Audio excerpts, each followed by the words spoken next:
Marc Maurer. I'm the president of the National Federation of the Blind, and I appreciate your visiting us today. The National Federation of the Blind is the oldest nationwide organization of blind people in the United States. It was established in 1940, and consequently it is almost 70 years old. Our headquarters is here in Baltimore, Maryland, and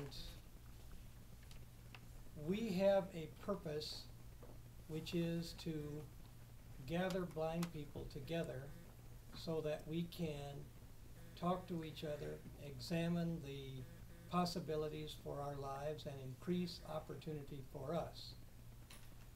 There are hundreds of organizations for the blind in the United States. There are not very many organizations of the blind. We are the National Federation of the Blind, and the "of" is important because we're made up of blind people. Our officers are blind. Most of our members are blind. We invite sighted friends and family members to join also, but we like to get the individual experiences of blind people to be a part of the thought process behind what we do. We know that many people believe that those who become blind lose their capacity for independence, for self-sufficiency, for contribution to the public community. We also know that our experience teaches us that if you get the kind of training you need and the opportunity that may come with understanding, blind people can be as effective at contributing to our society as anybody else, can be just as independent, and can be self-sufficient. So our purpose is to get blind people together to work on enhancing opportunities for the blind and to find a way to get blind people to have a chance to do what they want. In order to get that done, we have to teach blind people how to go about the process of living their own lives independently.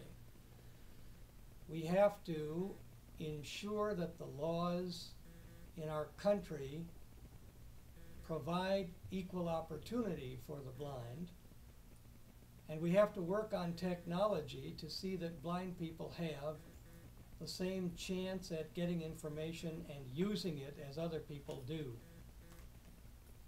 In the old days, a telephone was a product that had a receiver. You talked to it, you listened to it, and a dial. You used it to put the number in so that you had somebody to talk to and to listen to. Now it is a communication system. If the communication system is built properly, we can get at the information. If it is not built properly, we can't. In the old days, the stove had a number of dials on it, and you turned them, and when you did, the burners on the stove got hot. Now, if you didn't know how to do it, and you were a blind person, you could burn yourself. But if you did know how to do it, you could operate the stove.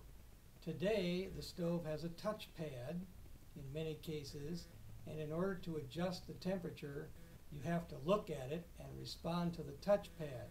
So if the stove is built properly, you can use it as a blind person, but if it isn't, you can't. Undoubtedly, we're going to talk about some of the technology that's here. We have the best technology center for the blind anywhere in the world. We're also going to be talking about other programs that we conduct. Right here on the table is a silver dollar, right there. That silver dollar was minted in the United States by the U.S. Mint. It was minted in 2009.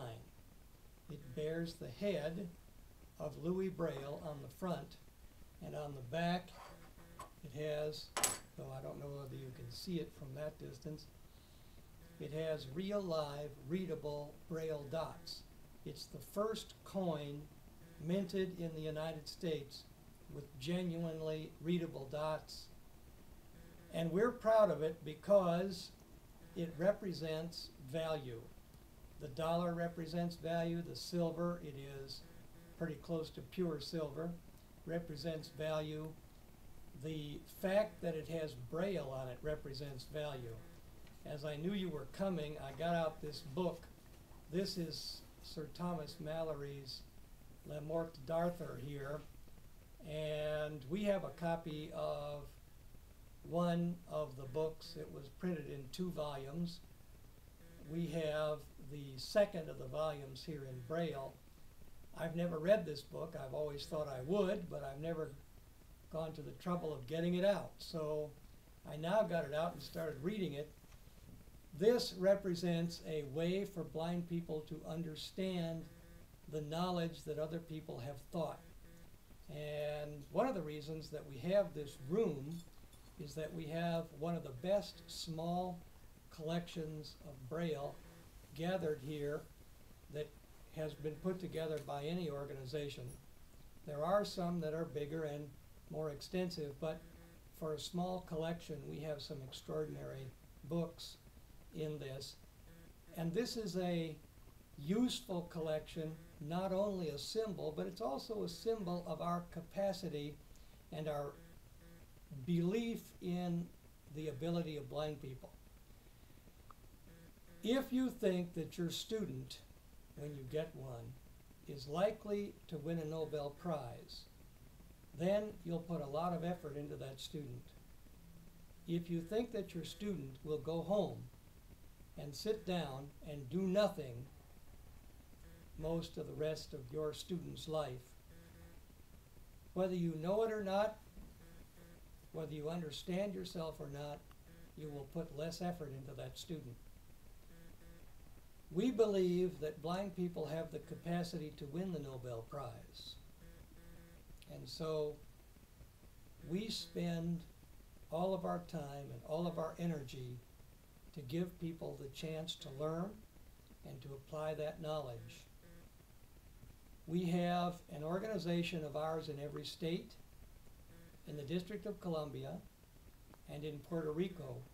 And the purpose of having them is to bring people together so that they can dream together about what it is that we might build in programs or in technology or in experiences for blind people to make it possible for blind people to do more than has ever been done in the past.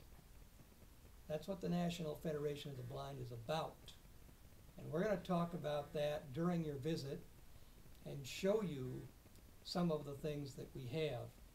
I mentioned the cell phone a bit ago. I carry one. It does talk. It doesn't just talk when somebody's on the other end of the connection. It talks when it has information on the screen and I want to learn what that information is. It has a reading program in it so that it will tell me what the screen says. It also reads. It doesn't have enough sense to know how to read Braille, so you see I'm smarter than it is. But it does have enough sense to read print, in which case it's smarter than I am. I don't know how to read print. But I've learned how to read print with the cell phone. I can take a picture of a printed page and I can get the cell phone then to read that to me aloud. And the reason that it does this is that we have stimulated the development of this product so that blind people could get at print. When we caused this machine to be developed, there were 13 patents on it and we own 6 of them. So